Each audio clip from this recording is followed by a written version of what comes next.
Alright, welcome back to the channel. This part is going to be part of a playlist that's called The Journey to Shred. And what it is let me explain a little bit about myself first before we get too far into this. I've been playing guitar since I was 2 years old, obviously more than 10 years ago. I recorded a couple albums a few years back and threw them up on Reverb Nation and SoundCloud for people to download. On what you'd call a shredder, you know, just the high pace.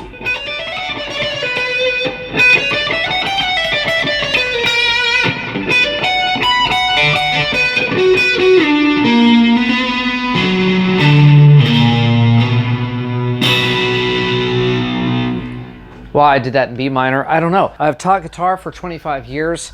One of my guitar students actually went on to record an album, go on tour, and one of their songs actually ended up in the soundtrack for Shrek. So if you can't play it like me, the question is, why not? What ended up happening was after I recorded my album a few years ago, I pretty much took a layoff from guitar. I don't know, I recorded the album about 6 or 7 years ago, so I really haven't played guitar all that much in the last 7 years. So as far as my preference for guitars, as you'll notice as we're going along with this, I tend to prefer flying Vs. I'm a flying V kind of guy. I just grabbed my Strat because I just bought it and I want to play it. Both the Strat and the flying V I bought last week for $1,000 out the door, which is not a bad price for a Jackson Flying V and for a Fender Player Series Strat. Let's go ahead and get started with my tune-ups in case you want to join along. My coffee's over there and I keep looking at it and thinking about my coffee. My water heater is making the strangest sounds. Low E, A, D, G, B, and E. And because guitar players love obsessing about their equipment, this is, as I said, a Fender Player Series Strat. This was $699 last week. Came with a gig bag. So got this, the gig bag, and the Flying V for $1,000. I'm playing through a Marshall MG100 head, and I've got it going into a single 12 cabinet by VHT. Not the greatest of cabinets, but when it comes to a clean sound, this actually sounds really good. At some point, you know, if this ever gets monetized, I'll use the cash to buy myself some MG Series 412 cabs. All right, so let's go ahead and start with the warm-ups. What I like to do for warm-up is start out with chromatics. I use the first 4, 1 finger per fret, very simple. Try to get it on the fingertip. The more you bridge your hand away, the stronger the arch here, the better you will have control over the fretboard. If it's too dark, leave a comment. What I'm going to do is as I showed in the first video, I have an entire YouTube studio which includes 2 large lights with umbrellas. I can set those up in the corner. The ring light is just to try to take away the ugly out of my face, and pretty much that's failing miserably. We're going to start the warm-ups, just simple.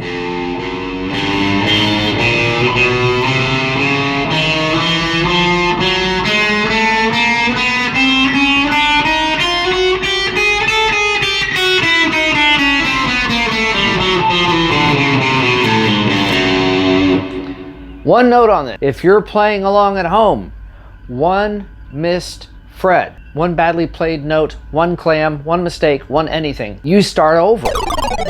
Now these are the rules I set up for myself back around 1986. I think 1986 was my year of playing badly. That was the year I decided I was going to be a virtuoso guitar player. Whether I got there or not, I'll leave that for you to decide. And over the years, as I taught guitar and taught hundreds of students how to do this, those that entered into the Shred program, same rules. You will start over. Nope, start over. And a lot of students felt like they never got past the A string for months. I'm not quite back to those rules with myself. Give it about a month of playing again, because I've only been playing again for about 2 weeks. And I can't wait to get back to the Flying V. I love Flying Vs more than anything else in the world. It is my absolute #1 dream favorite guitar. For me, the ultimate guitar. I know some guys are saying, you know, oh, it's a 1962 Strat, which I would love to have. It's a 1959 Les Paul Standard. Yeah, I'd love to have one of those. But to me, the ultimate is a white 60s or 70s Flying V. Standard Gibson Flying V in white. Now, if you really want to get to it, if someone can find me the original Michael Schenker guitar, half white, half black, the one that he broke, they cut his other Flying V and glued them together and made them work, that to me would be my ultimate guitar. So I wouldn't mind getting a Dean Schenker Flying V also. I'm gonna have to edit out all these little pauses and everything I keep doing. Okay, back to the warm-ups. Remember the rules. You should be doing this with a guitar in your hands. If you're gonna be part of the shred program, one mistake, you start over again. So I'm not quite putting myself on those rules yet because I know I'm not gonna get past the A string today. So, but here we go.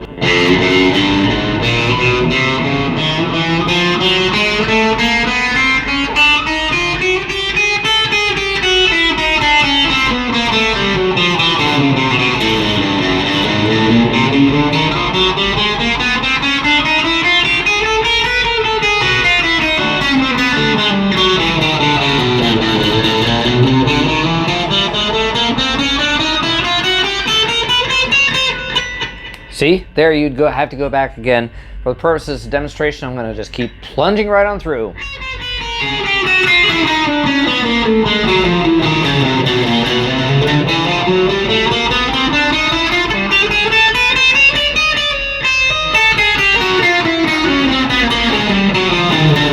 You see why I need to do the warm-ups.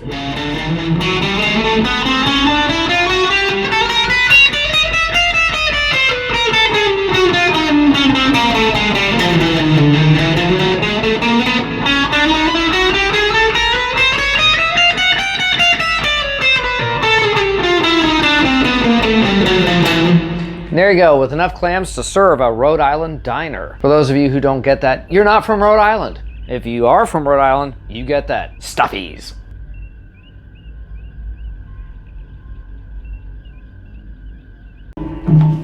Oi Vismir. For those of you who say you don't know how to sit down holding a Flying V, I don't have any problems with it. Like that. Puts the guitar at that nice playable angle you need. The only thing is my strap is now kind of slack, but you know, you can just tack down like that with your hand and pull it out of the way. Or if you prefer it this way, you just tuck it under like this. Any way you slice it, I can put it here, I can put it here, I can put it here. So, nice wide leather strap. Get your Flying V set right here in between your legs. And there we go. So, we did the chromatic warm-ups.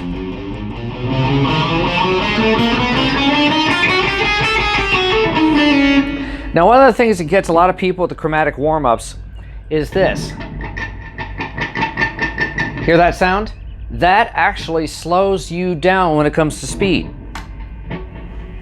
Put it on the fretboard pickup, the sound goes away a little bit, you'll suddenly find you can play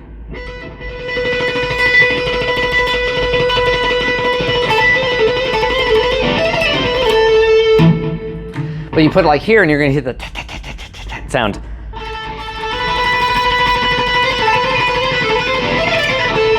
That actually causes a bit of a hesitation with a lot of players to hear that sound.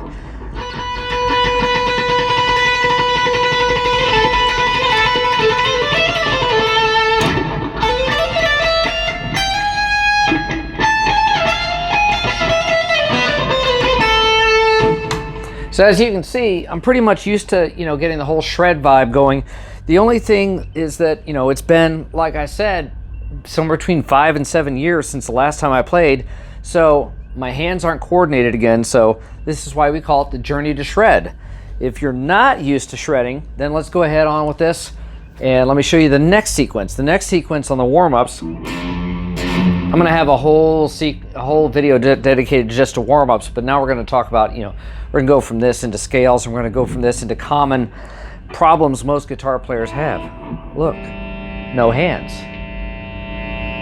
Really easy to hold the Flying V. You just use this other leg, use this leg. And one thing you'll notice about Michael Schenker, when you watch Michael Schenker, the V Master, when he played, very often he would get this stance with the guitar because he was used to playing sitting down. At some point I'll have a whole video where I'm talking about the influence of Schenker on guitar.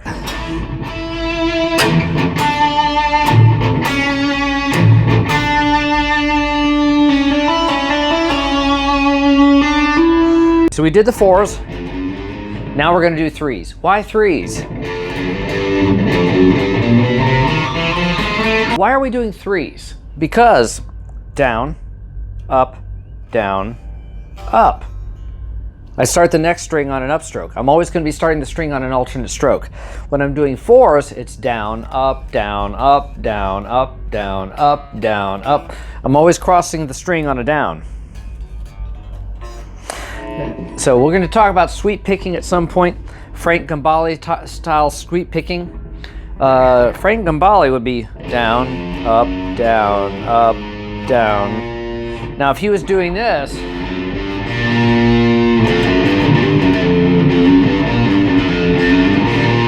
see, I'm continuing the stroke. Down, up, down, down, up, down, up. And so what it is you're combining this sweep picking. But we're not going to get that much into it for now. I'll have a special episode just for sweep picking. And I'm so used to sweep picking that I can actually sweep arpeggio on my treble pickup because it doesn't bother me that much, but most people prefer the... Because the pick sound, again, is what slows a lot of players down. If you've had trouble getting the speed going on your guitar, that may be the reason why, is the sound of the picks.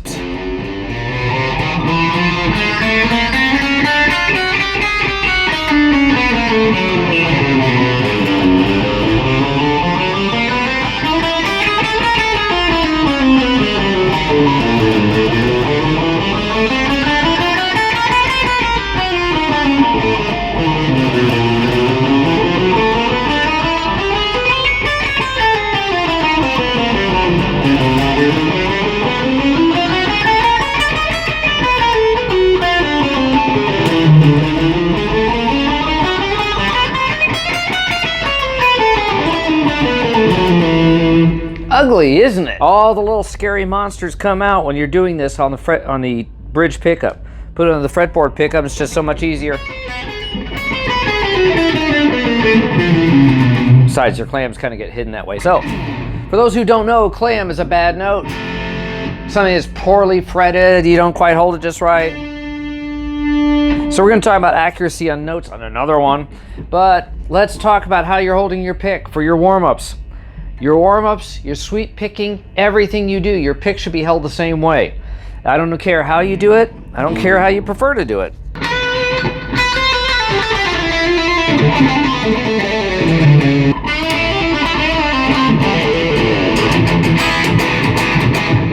Now, did you notice during all that I kept my pick held the same way? I take my pick, curl my finger, set the pick down, trap it with the thumb, make sure the point is out just a little bit, and then I add a slight downward angle to it. This way the pick is offering less resistance against the string. The less pick you use, the faster you will go. Economy of motion. The less of the pick that's hitting the string, the easier it's going to glide across the string, play the string, and not offer resistance against the string. If you're feeling a lot of tension in your strings, you got too much pick in there. All right, so see you next time, and remember, practice. See ya.